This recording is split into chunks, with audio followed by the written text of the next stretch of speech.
오늘은 우리 총회가 지정한 이단 경계주일입니다.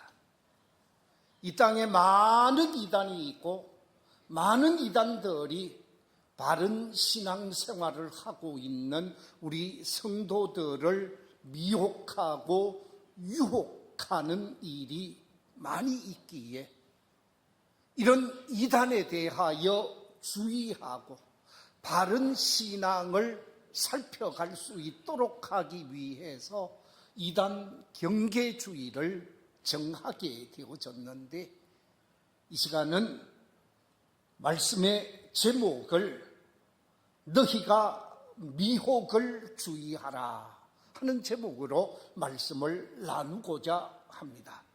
저를 한번 따라해 주시면 감사하겠습니다. 너희가 미혹을 주의하라. 한 번 더 하겠습니다. 너희가 미혹을 주의하라. 우리 주변에 있는 모든 이단과 사이비의 유혹과 미혹에 넘어지지 아니하고 바른 신앙으로 하나님께 영광을 돌리는 복된 성도들이 다 되시기를 주의 이름으로 축원합니다. 방금 말씀 속에서 미혹이라 그랬는데, 오늘 본문에서 말하고 있는 이 미혹이라고 하는 말의 의미가 무엇인가? 제가 원어를 확인해 보았더니 악사파타오라는 단어를 쓰고 있었습니다. 이 헬라어 악사파타오라고 하는 말의 의미가 무엇인가? 속이다, 기만하다, 유혹하다, 현혹시키다, 오해하게 만들다 등등의 의미가 있는 말입니다.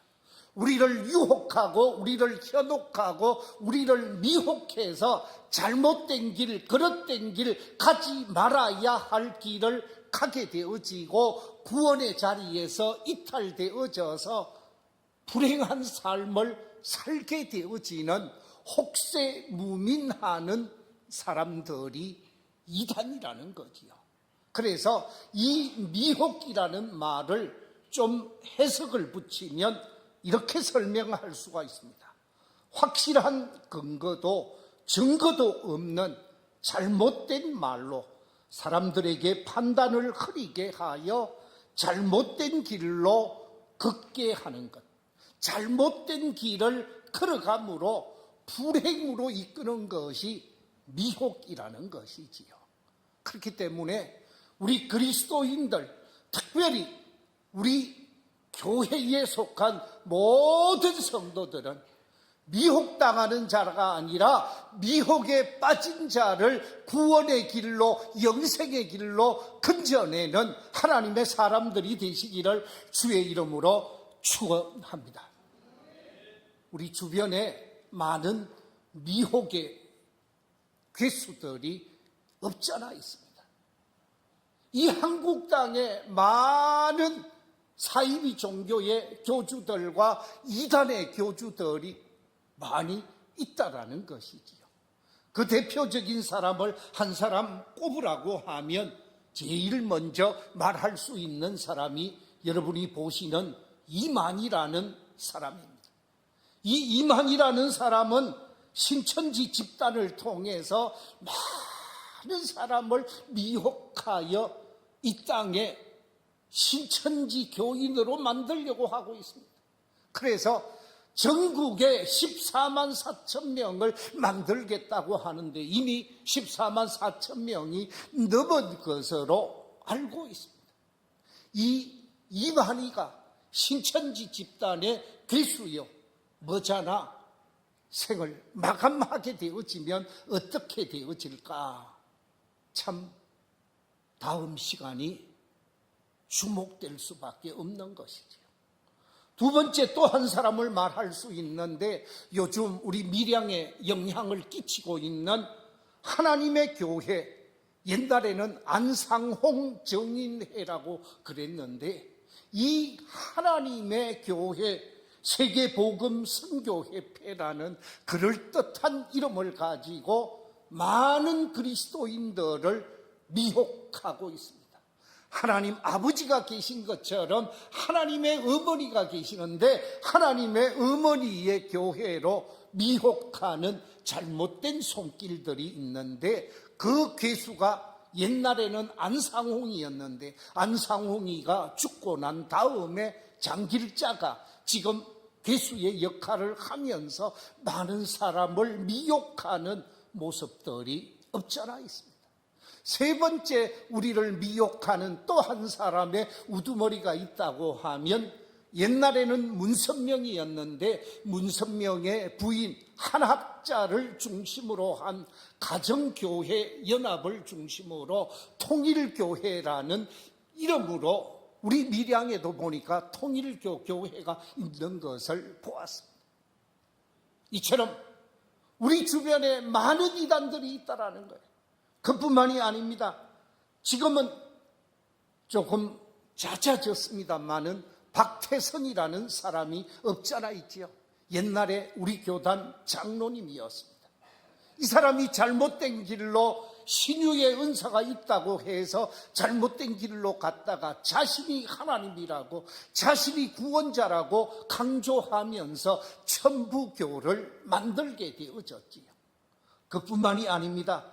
지금 우리 주변에 많은 잘못된 길을 걷고 있는 사이비 이단 교주들이 많이 있습니다. 대한민국을 떠들썩하게 하고 대한민국에 악영향을 끼쳤던 JMS라고 하는 정명석이, 이름은 그럴듯합니다. 기독교 복음 선교회라는 이름을 내걸고 수많은 젊은 학생들을 미혹해서 잘못된 길로 이끌어갔던 사람이 정명석입니다. 감옥에 들어가서 불행한 일도 경험하면서도 아직도 못된 짓을 계속하고 있다고 하는 소리를 듣게 되어집니다. 그것뿐만이 아닙니다.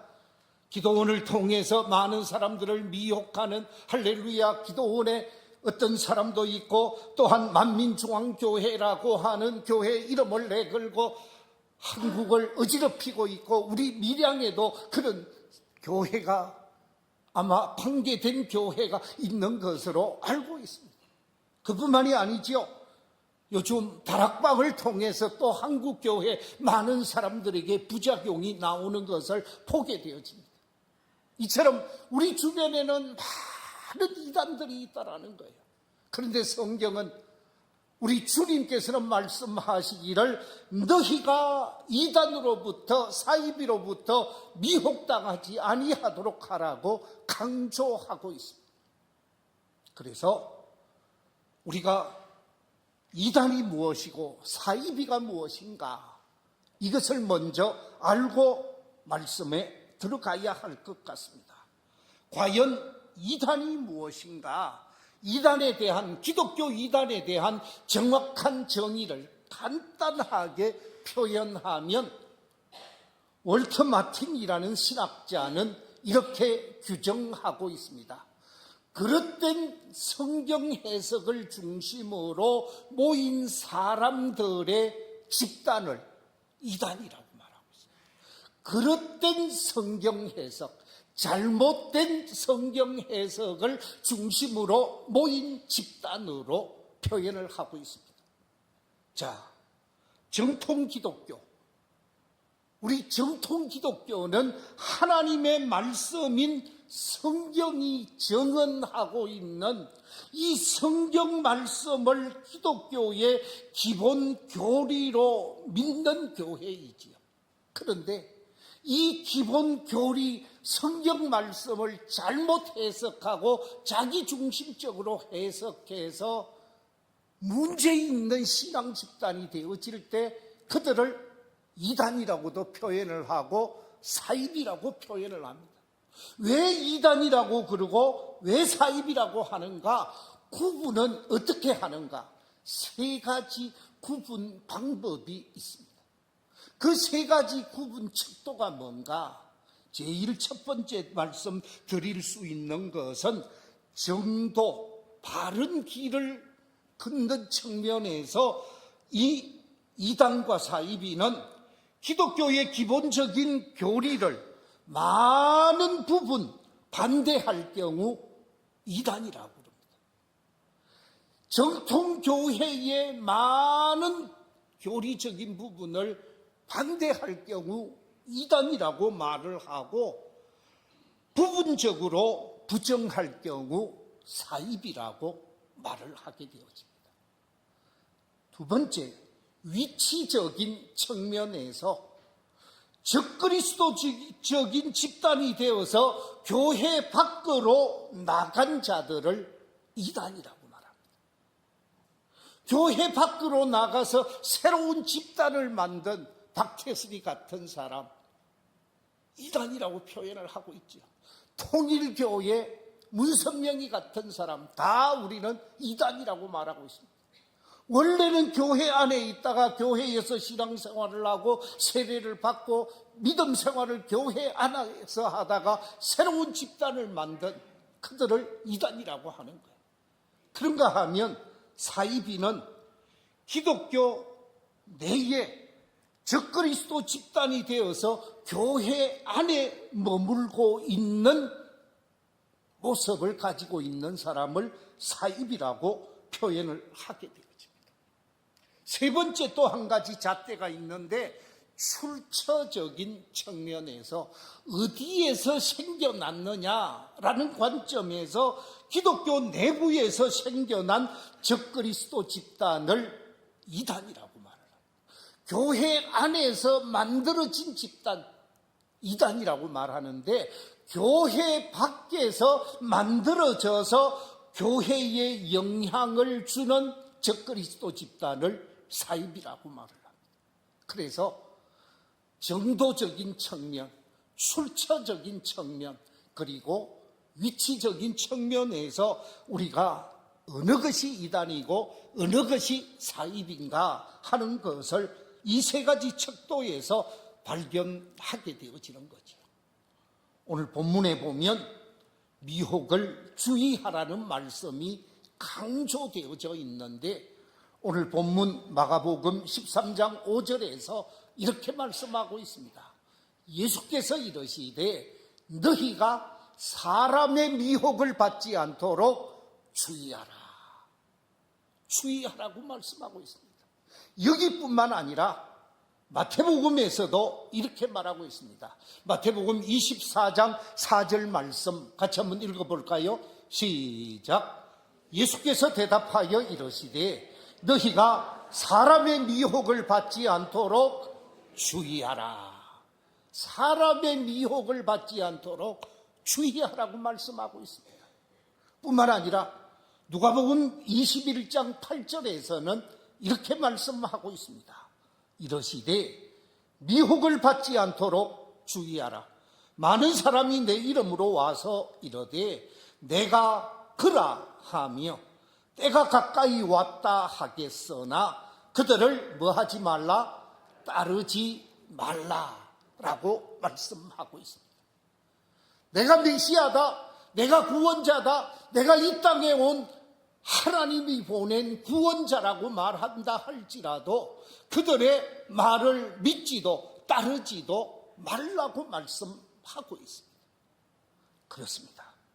하나님께서 하나님의 백성들을 향하여 미혹을 주의하고 유혹을 주의할 것을 말씀하고 있습니다. 성경에 이미 미혹할 것이다, 유혹할 것이다 말씀했기에 미혹하는 현상은 성경적이라고 말할 수 있습니다. 이단이 나오고 사이비 집단이 나와서 많은 이단들이 우리를 미혹하는 것은 성경적이라는 거예요. 성경적인 측면에서 그들이 우리를 미혹할 것을 이미 말씀하셨으니까 그들의 미혹에 넘어지지 않도록 늘 바른 신앙, 옳은 신앙으로 믿음의 길을 걸어갈 수 있는 저와 여러분이 되시기를 주의 이름으로 축원합니다. 우리가 이런 질문을 하나 할 수가 있습니다. 왜 기독교는 이단이 많을까? 왜 기독교에는 이런저런 이단이 왜 이렇게 많을까? 여러분 그런 생각 안 해보셨어요? 기독교 이단이 너무너무 많아요. 그런데 제가 곰곰이 생각해 보니까 이단이 있을 수밖에 없겠다 하는 생각을 하게 되어졌습니다. 자, 여러분, 사람은 명품을 좋아합니까? 이미테이션한 가짜를 좋아합니까? 뭘 좋아해요? 다 명품을 좋아하는 것 같아요.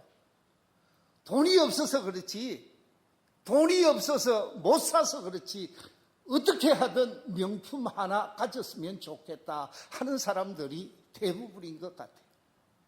아마 이 자리에 계신 우리 집사님들, 권사님들, 남편이 선물을 하는데 밀양시장에 가서 시장 물건 사주면 좋아요? 아니면 서울에 제일 좋은 백화점에서 명품 브랜드가 붙어있는 무슨 똥 갖다 주면 좋아요? 뭐가 좋아요? 다 똥을 좋아하더라고요. 이상하게 그런 거 좋아하더라고요. 그런데 여러분 한번 생각해 보십시오.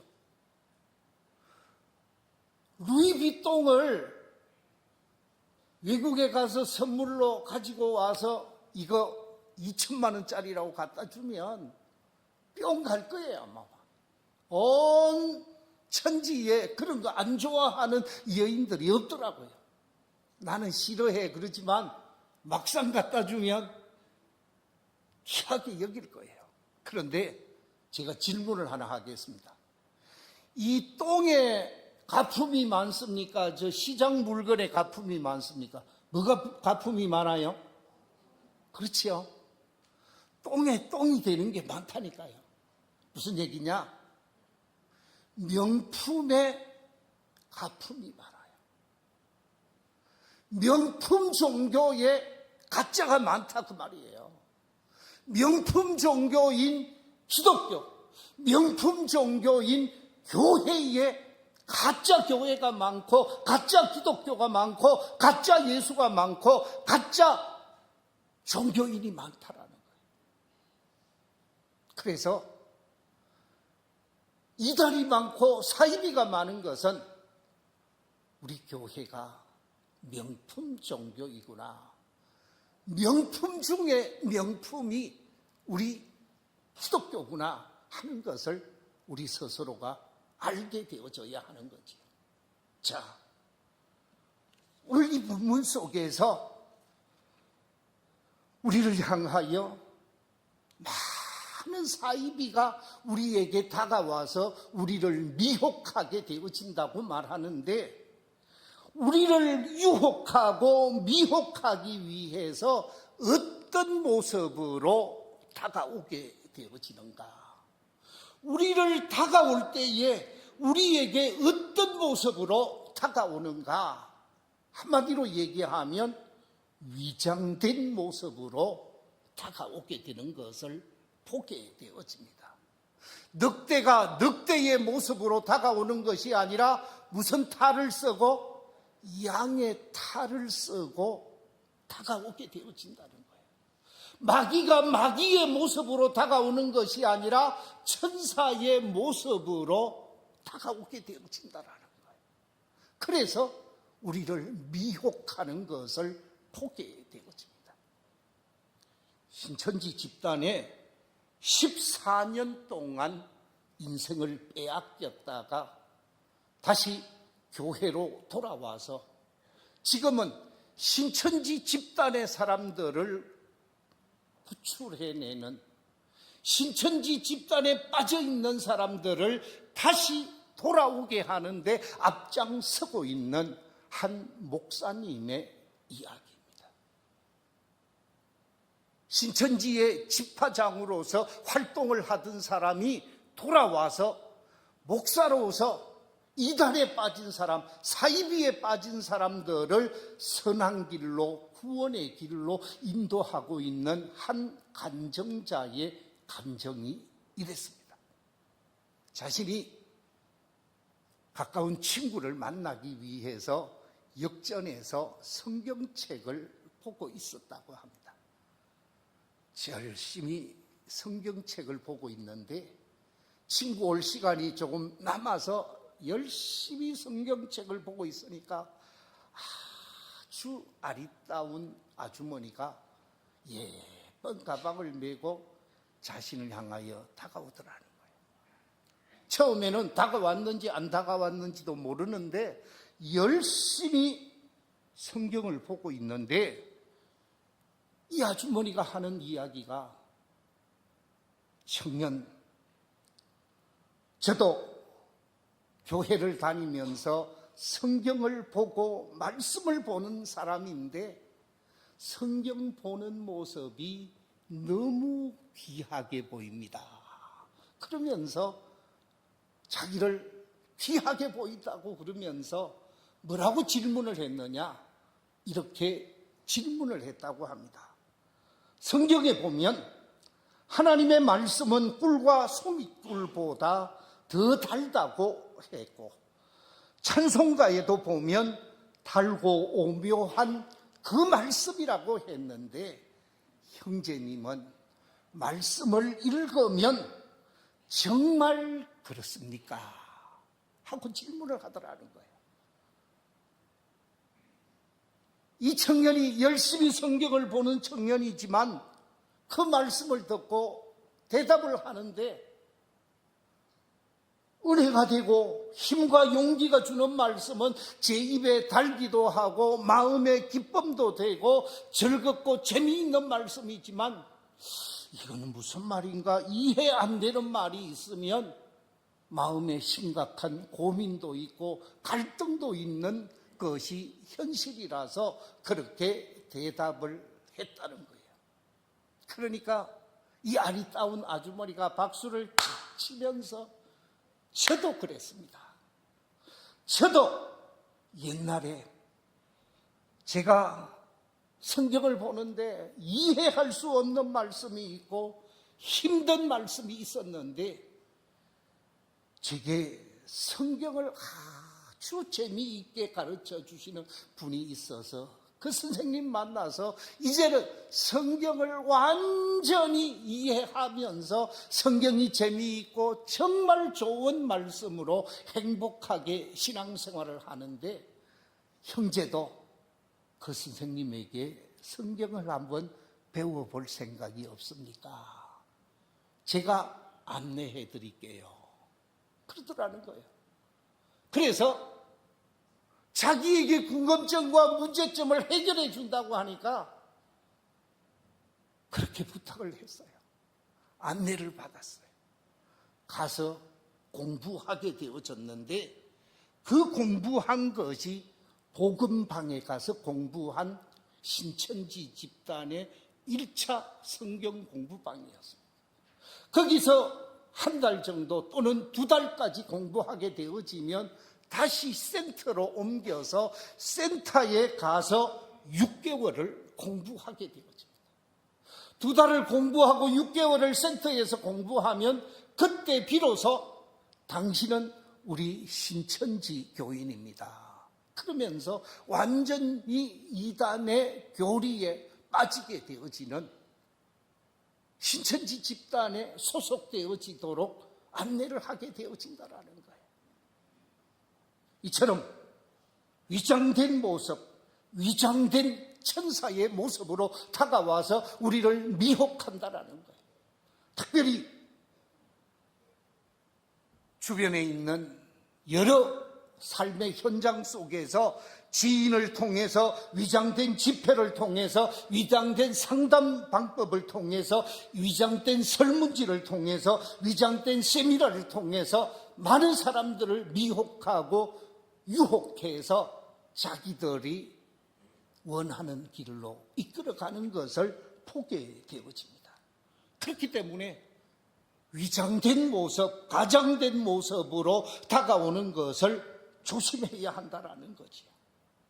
자, 그러면 이 위장된 모습으로, 가장된 모습으로 우리에게 다가와서 우리를 넘어뜨리고 우리를 쓰러뜨리고 우리를 잘못된 길로 인도해가는 이단과 사이비에 빠지지 않는 방법이 무엇일까? 어떻게 해야 이 위장된 사람들에 의해 빠지지 아니할까?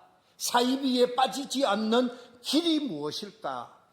여러 가지를 많이 말씀드릴 수가 있습니다만은 제일 먼저 이 사이비 집단에 미혹되지 않기 위해서는 첫째, 교회 밖 성경 공부에 참여하는 것은 문제가 있다라는 거죠. 여러분에게 교회 밖에 가서 성경 공부를 좀 하십시다 라고 말할 때 반드시 담임 목사의 허락을 받고 하시기 바랍니다.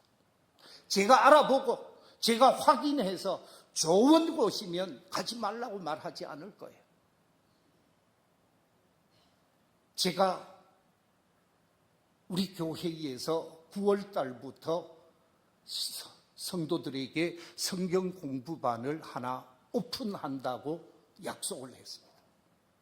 새신자 교육을 마치고 그 다음 좀 더 깊이 있는 성경 공부를 하는 시간을 만들어 주셨으면 좋겠습니다 하는 건의사항이 있어서 제가 한다고 약속을 했습니다. 대신에 이 성경 공부반에 적어도 10명 이상이 참여하면 오픈을 할 것입니다. 한두 사람 하자고 그러면 그거는 쉽지 않을 것 같아요. 지난번에도 한번 제가 오픈한다고 했는데 사람이 너무 적어서 개강을 하지 못했습니다. 여러분이 동참하셔서 성경 공부반에 정말 바른 성경 공부를 통해서 참된 신앙을 키워갈 수 있는 믿음의 삶이 되어져야 할 것입니다. 아주 교모한 방법으로 교회 밖으로 성경 공부를 하도록 리더해가는, 그래서 복음방에 가서 성경 공부를 하고 위장된 교회인 센터에 가서 성경 공부를 해서 사이비 집단, 이단 집단으로 빠지는 그런 일이 없어야 하기에 교회 밖 성경 공부를 금해야 한다 하는 말씀입니다. 두 번째 우리가 기억해야 할 것은 하나님 말씀 중심, 교회 중심, 목사님 중심, 목회자 중심으로 신앙생활을 해야 됩니다. 교회 중심의 신앙생활이 되어지지 아니하고 목회자 중심의 신앙생활이 되어지지 아니하고 하나님의 말씀 중심의 신앙생활이 되어지지 아니하고 교회 속에 원불교 신앙인이 많다라는 거예요. 교회 속에 있지만 교회 안에서 겉도는 사람들이 있어요. 교회 안에 원불교 신자가 있다라는 거죠. 원불교 신자가 뭡니까? 원불교 신자는 원망하는 사람.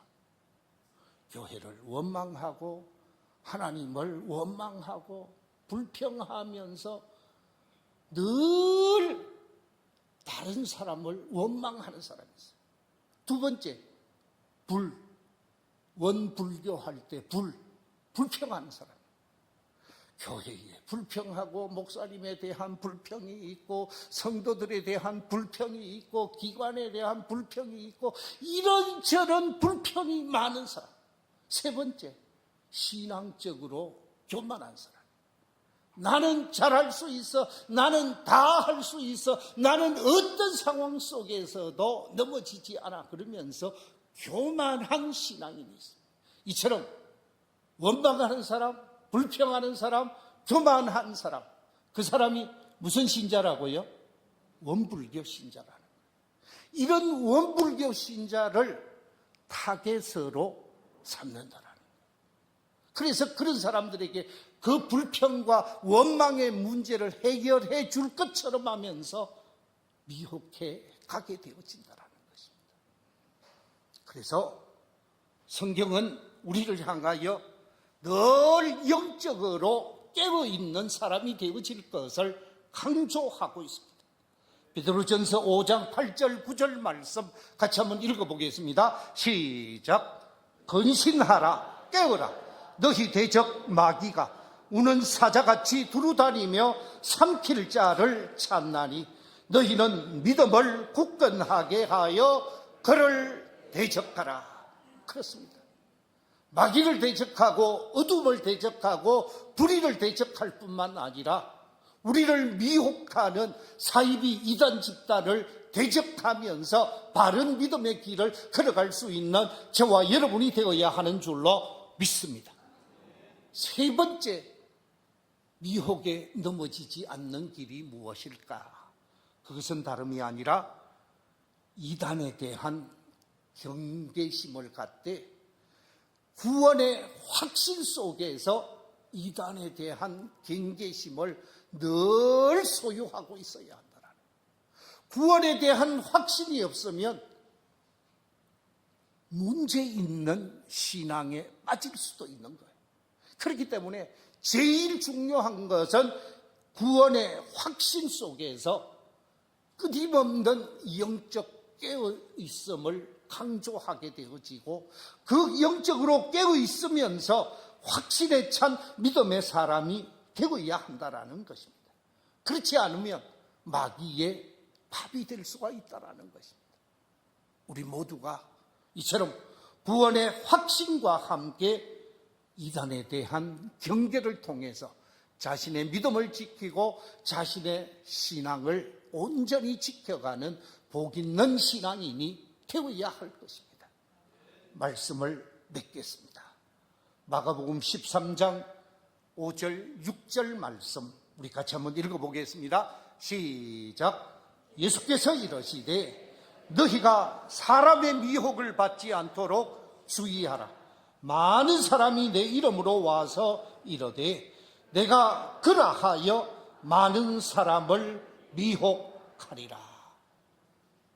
미혹당하지 않도록 늘 확신에 찬 믿음으로 신앙 중심이 교회 중심, 말씀 중심이 되어야 할 것을 강조하고 있습니다.